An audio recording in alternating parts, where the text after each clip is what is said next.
नमस्ते दोस्तों, smart financially के इस ब्रांड न्यू वीडियो में आप सभी का स्वागत है। आज हम बात करने वाले हैं ग्लोबल इकोनॉमी में हो रहे बड़े बदलावों और अमेरिका की नई रणनीतियों के बारे में। क्या आप जानते हैं कि आज की दुनिया सिर्फ इकोनॉमिक डेवलपमेंट की नहीं, बल्कि इकोनॉमिक वॉरफेयर की दुनिया है। अमेरिका, चीन, रूस और यूरोप हर देश अपने हितों की रक्षा के लिए नई रणनीतियाँ बना रहे हैं। आज के इस वीडियो में हम इन बदलावों को गहराई से समझेंगे और जानेंगे कि यह भारत के लिए क्या मायने रखता है। क्या दुनिया में जो बदलाव हो रहे हैं उनका सीधा फायदा भारत को मिल सकता है? भारत के डिफेंस सेक्टर, डिजिटल क्रांति और गोल्ड और करेंसी मार्केट में हो रहे बदलावों को गहराई से समझेंगे। साथ ही भारत के ग्रोथ सेक्टर पर ध्यान क्यों देना चाहिए और क्यों लंबी अवधि की सोच रखना चाहिए। तो वीडियो को अंत तक जरूर देखिए। चलिए शुरू करते हैं। तो पहला हम बात करते हैं ग्लोबल इकोनॉमी का बदलता परिदृश्य। पिछले कुछ सालों में ग्लोबल इकोनॉमी में बड़े बदलाव आए हैं। अमेरिका, जो कभी वर्ल्ड पुलिस की भूमिका निभाता था, अब अपनी रणनीति बदल रहा है। अब वह नाटो और दूसरे देशों से कह रहा है कि अपनी रक्षा खुद करो। दूसरी ओर चीन और रूस अपनी अलग अलग व्यवस्था बना रहे हैं। ब्रिक्स देश जैसे कि ब्राजील, रूस, भारत, चीन, साउथ अफ्रीका ने अब अपनी ट्रेडिंग को डॉलर से हटाकर लोकल करेंसी में करने की योजना बना ली है। यह बदलाव न सिर्फ इकोनॉमिक बल्कि जियोपॉलिटिक पावर डायनामिक्स को भी प्रभावित कर रहा है। उदाहरण के लिए 2022 में रूस ने यूक्रेन पर हमला किया, जिसके बाद अमेरिका और यूरोप ने रूस पर कड़े प्रतिबंध लगाए और उस पर कम से कम 23,000 सैंक्शन लगाए। इसके जवाब में रूस ने अपनी गैस तेल की आपूर्ति यूरोप को कम कर दी और चीन और भारत जैसे देशों के साथ व्यापार बढ़ाया। आज रूस की इकोनॉमी फ्लरिश कर रही है और अब जो वर्ल्ड की इकोनॉमिक कंडीशन चल रही है कि अमेरिका और रूस संबंध बना रहे हैं, यूरोप को साइड लाइन कर दिया गया है और वो दोनों अपनी संबंध बढ़ा रहे हैं और चीन को भी साइड लाइन कर दिया है। अब आगे देखते हैं कि इसमें भारत का क्या होगा और जो एक अमेरिका टैरिफ वॉर चला रहा है उसका असली मकसद क्या है। तो अब अमेरिका ने हाल ही में कई देशों पर टैरिफ यानी कि आयात शुल्क बढ़ा दिए हैं, जिसका सीधा मतलब यह है कि वह विदेशों कंपनियों को कमजोर करना चाहता है और अपने लोकल बिजनेस को फायदा पहुंचाना चाहता है। लेकिन क्या यह इतना सीधा खेल है? बिल्कुल नहीं। 2018 में अमेरिका ने चीन पर टैरिफ लगाया, जिससे दोनों देशों के बीच ट्रेड वॉर शुरू हो गया। इसका असर पूरी दुनिया की इकोनॉमी पर पड़ा। उदाहरण के लिए एप्पल जैसी कंपनियों को अपने प्रोडक्ट्स की कीमतें बढ़ानी पड़ी क्योंकि उनके कंपोनेंट्स चीन से आते थे। 2020 में अमेरिका और चीन के बीच ट्रेड वॉर के कारण ग्लोबल इकोनॉमी को लगभग $700 बिलियन का नुकसान हुआ और वर्तमान में जो गिरावट चल रही है मार्केट में, चाहे वो भारत का मार्केट हो चाहे अमेरिका का मार्केट हो, वह ट्रंप की अनिश्चित नीति के कारण ही लग रही है। कि अगर देखो, अगर कहीं पर भी टैरिफ बढ़ेगा, अगर अमेरिका है, आज पूरा वर्ल्ड ग्लोबल है, अमेरिका में जितने भी सामान जाते हैं चाइना से जाता है, भारत से जाता है। अब अमेरिका एक दिन में तो वो सामान बनाने नहीं लगेगा ना। अमेरिका में फार्मा 70% भारत से जाती है दवाइयाँ। तो जो यहाँ पे टैरिफ लगाएगा अमेरिका, तो वहाँ पे कंज्यूमर के प्राइस बढ़ जाएंगे, जिससे वहाँ पे महंगाई बढ़ जाएगी। इसलिए वर्ल्ड में अनिश्चितता है। अब आगे बढ़ते हैं, अमेरिका की इसमें नई रणनीति समझते हैं। अमेरिका अब खुद को मजबूत करने में लगा है। अब वह नई टेक्नोलॉजी और सैन्य शक्ति में इन्वेस्ट कर रहा है ताकि उसकी वर्ल्ड लीडरशिप बनी रहे। अमेरिका ने एआई, आर्टिफिशियल इंटेलिजेंस और क्वांटम कंप्यूटिंग जैसी टेक्नोलॉजी में भारी निवेश किया है। इसके अलावा उसने अपने सैन्य बजट को भी बढ़ाया है। 2023 में अमेरिका का सैन्य बजट $800 बिलियन से अधिक था। इसके साथ ही अमेरिका टेक्नोलॉजी में जा रहा है, वह क्वांटिटी पे नहीं क्वालिटी पे फोकस कर रहा है।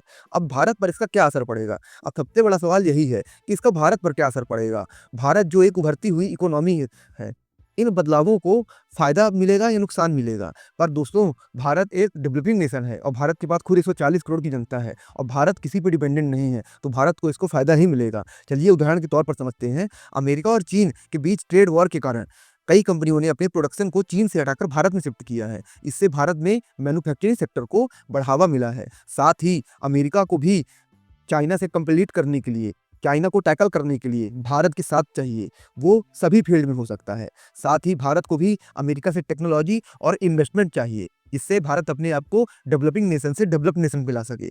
भारत और यूएस ट्रेड डील कभी भी हो सकती है और ये एक मेगा ट्रेड डील होगी, जिसका टारगेट 2030 तक भारत और यूएस व्यापार को $500 बिलियन तक ले जाना है, जो कि वर्तमान में लगभग $200 बिलियन का है। जब पूरी दुनिया में टैरिफ लग रहे हैं, उसी टाइम भारत के साथ एक डील, एक मास्टर मूव होगा और ये ट्रेडिशनल होगा कि उसके नुकसान ज़रूर होंगे। नुकसान कैसे होंगे वो भी समझ लेते हैं। जब भारत के सामने, इंडियन पब्लिक के सामने ट्रेड डील हो जाएगी तो अमेरिका के कई सारे प्रोडक्ट्स आपको अमेज़न और भारतीय बाज़ार में नज़र आएँगे। तब आपको देशभक्ति दिखाने की ज़रूरत है।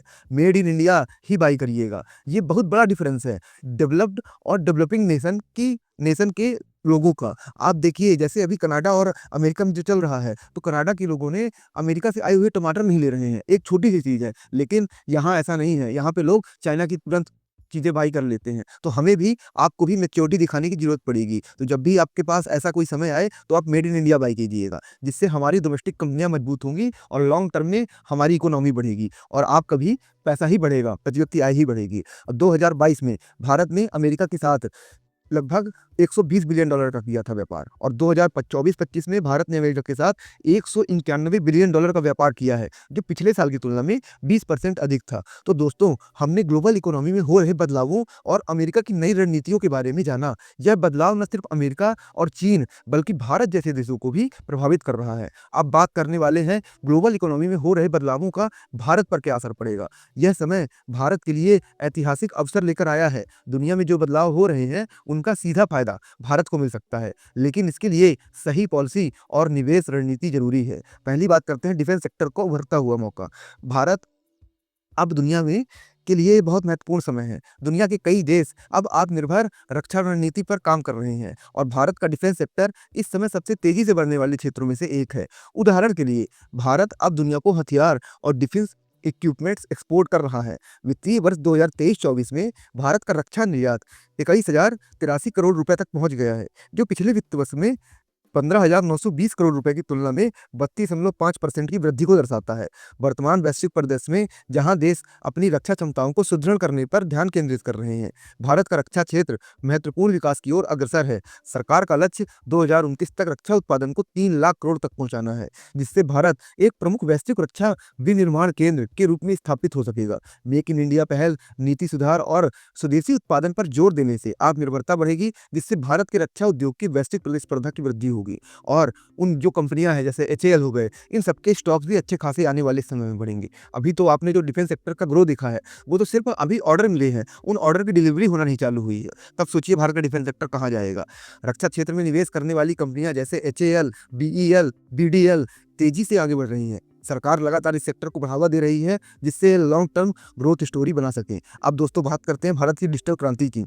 भारत की डिजिटल क्रांति ने पूरी दुनिया को चौंका दिया है। आपने देखा होगा कि भारत की यूपीआई टेक्नोलॉजी से कैसे पूरी दुनिया को हैरान कर दिया है। उदाहरण के लिए, अमेरिका और यूरोप इस बात को समझ ही नहीं पा रहे हैं कि कैसे भारत में एक ठेले वाला भी डिजिटल पेमेंट एक्सेप्ट कर लेता है। आरबीआई, एनपीसीआई यानी कि national payments corporation of India ने एक ऐसा सिस्टम बना दिया है जो भारत को कैशलेस इकोनॉमी की ओर ले जा रहा है।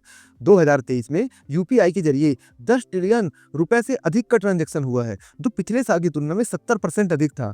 डिजिटल फाइनेंस में भारत की बढ़त से कई कंपनियां जैसे पेटीएम, फोनपे, एचडीएफसी बैंक और आईसीआईसीआई बैंक भी फायदा उठा रही है। और अभी तो आने वाले समय में सरकार 500 के भी नोट बंद करने वाली है। सरकार का फोकस ये जरिए है कि अधिकतर ऑनलाइन ट्रांजेक्शन हो। अब आगे बढ़ते हैं, थर्ड की बात करते हैं। गोल्ड और करेंसी मार्केट में जो बड़ा बदलाव हो रहा है, क्या आपको पता है वर्तमान के सिनेरियो में गोल्ड और करेंसी मार्केट में बड़ा बदलाव आ रहा है। भारत और अन्य देश अब गोल्ड रिजर्व बढ़ा रहे हैं ताकि वे डॉलर पर निर्भरता को कम कर सकें। उदाहरण के लिए, रूस और चीन अब डॉलर से हटकर अपनी करेंसी में व्यापार कर रहे हैं, जिससे ग्लोबल फाइनेंशियल सिस्टम में बड़ा बदलाव आ सकता है। भारत भी धीरे धीरे गोल्ड बेस्ड रिजर्व स्ट्रेटजी पर काम कर रहा है, जिससे भविष्य में भारतीय रुपया और मजबूत हो सकता है। 2022 में भारत में अपने गोल्ड रिजर्व में 200 टन से अधिक की वृद्धि की थी, जो पिछले साल की तुलना में 15% अधिक था। साथ ही 2023-24 में भारत ने अपने लंदन में रखे हुए सोने को भी वापस बुला लिया है और साथ ही रूस हो चाहे चाइना, सभी अपने सेंट्रल बैंक ने गोल्ड की रिजर्व बढ़ा दिए हैं। तो आपको समझ में आया होगा कि ग्लोबल इकोनॉमी में हो रहे बदलावों का भारत पर क्या असर पड़ेगा। भारत के लिए यह समय बेहद महत्वपूर्ण है और हमें इसका सही तरीके से फायदा उठाना चाहिए। शेयर बाजार में पैसा बचाना आसान नहीं है, लेकिन अगर आप सही रणनीति अपनाते हैं तो बड़ा पैसा बनाया जा सकता है। अब हम जानेंगे कि कैसे गिरावट को अवसर में बदला जाता है। तो पहला, गिरावट को अवसर में कैसे बदलें। शेयर बाजार में गिरावट होना आम बात है, लेकिन यह गिरावट निवेशकों के लिए एक अवसर भी हो सकती है। गिरावट से डरिए मत, बल्कि इसे अवसर में बदलिए। उदाहरण के लिए 2020 में कोविड-19 के दौरान शेयर बाजार में भारी गिरावट आई थी, लेकिन जो निवेशक इस गिरावट के अवसर को रूप में देखा, उसे सही स्टॉक्स में निवेश किया, उन्होंने अगले कुछ सालों में बड़ा मुनाफा कमाया। 2020 में निफ्टी 50 इंडेक्स 7500 के आसपास था, जो 2024 में 26,000 से ऊपर का लगभग पहुंचा, लगभग 26,200 में। यानी अगर आप 2020 में निवेश किए होते तो आपका निवेश 340% से अधिक बढ़ जाता। भारत के ग्रोथ सेक्टर्स पर ध्यान दीजिए। भारत के ग्रोथ सेक्टर्स जैसे डिफेंस, आईटी, डिजिटल फाइनेंस पर ध्यान देना बहुत जरूरी है। ये सेक्टर्स न सिर्फ तेजी से बढ़ रहे हैं, बल्कि भविष्य में भी इनकी ग्रोथ जारी रहने की उम्मीद है। उदाहरण के लिए भारत का डिफेंस सेक्टर इस समय तेजी से बढ़ने वाले क्षेत्रों में से एक है। 2022 में भारत ने 13,000 करोड़ रुपए के डिफेंस एक्सपोर्ट किए, जो पिछले साल की तुलना में 54% अधिक था। और मैंने आपको बताया 2024-25 में भारत ने ऑलरेडी 23,000 करोड़ का डिफेंस एक्सपोर्ट किया है, जो भारत में डिफेंस सेक्टर की एक अभूतपूर्व प्रगति दिखाता है। अब आईटी सेक्टर में टीसीएस, इंफोसिस जैसी कंपनियों ने 2023 में 10% से अधिक की ग्रोथ दर्ज की है, और पिछले साल तो आपने आईटी सेक्टर का परफॉर्मेंस देखा ही होगा। डिजिटल फाइनेंस में यूपीआई के जरिए 10 ट्रिलियन रुपए से अधिक का ट्रांजेक्शन हुआ, जो पिछले साल की तुलना में 70% अधिक था। अब लंबी अवधि की सोच क्यों रखना चाहिए। शेयर बाजार में सफलता पाने के लिए लंबी अवधि की सोच रखना बहुत जरूरी है।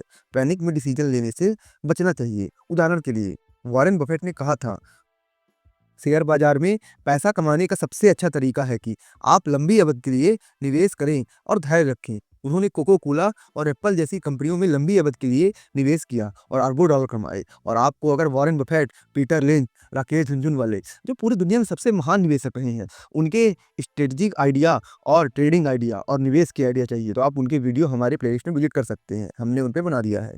तो 2000 में अगर आपने 1 लाख रुपए रिलायंस के शेयरों में निवेश किया होता, तो आज उसकी कीमत 10 करोड़ रुपए से अधिक होती। अब डॉलर डोमिनेशन कैसे कमजोर होता है, इसे समझिए। डॉलर डोमिनेशन कमजोर हो रहा है और इस बदलाव का फायदा उठाना चाहिए, और कई देश अब डॉलर से हटकर अपनी करेंसी में व्यापार कर रहे हैं। डॉलर का डोमिनेशन समझने कमजोर कैसे हो रहा है, उदाहरण समझिए। रूस और चीन अब डॉलर से हटकर अपनी करेंसी में व्यापार कर रहे हैं। भारत में धीरे धीरे गोल्ड बेस्ड रिजर्व स्ट्रेटजी पर काम कर रहा है, जिससे भविष्य में भारतीय रुपया मजबूत हो सकता है। 2022 में भारत ने अपने गोल्ड रिजर्व में 200 टन से अधिक की वृद्धि की, जो पिछले साल की तुलना में 15% अधिक था। तो दोस्तों, आज हमने जाना कि शेयर बाजार में सफलता पाने के लिए क्या करना चाहिए। गिरावट को अवसर में बदलिए, भारत के ग्रोथ सेक्टर पर ध्यान दीजिए, लंबी अवधि की सोच रखिए और डॉलर डोमिनेशन के कमजोर होने का फायदा उठाइए। अगर आपको यह वीडियो पसंद आया हो तो इसे शेयर करिए अपने चाहने वालों के साथ, और हमारे चैनल में फाइनेंशियल गाइडेंस और जियोपॉलिटिकल से जुड़ी हुई जो शेयर मार्केट को प्रभावित करती हैं चीज़ें, उसके लिए आप जुड़ सकते हैं। और दोस्तों, याद रखिएगा, जीवन में सही सलाह या तो आपका हितैषी देगा या तो स्मार्ट फाइनेंशियली चैनल। तो आप हमसे जुड़ सकते हैं सही सलाह के लिए। धन्यवाद दोस्तों।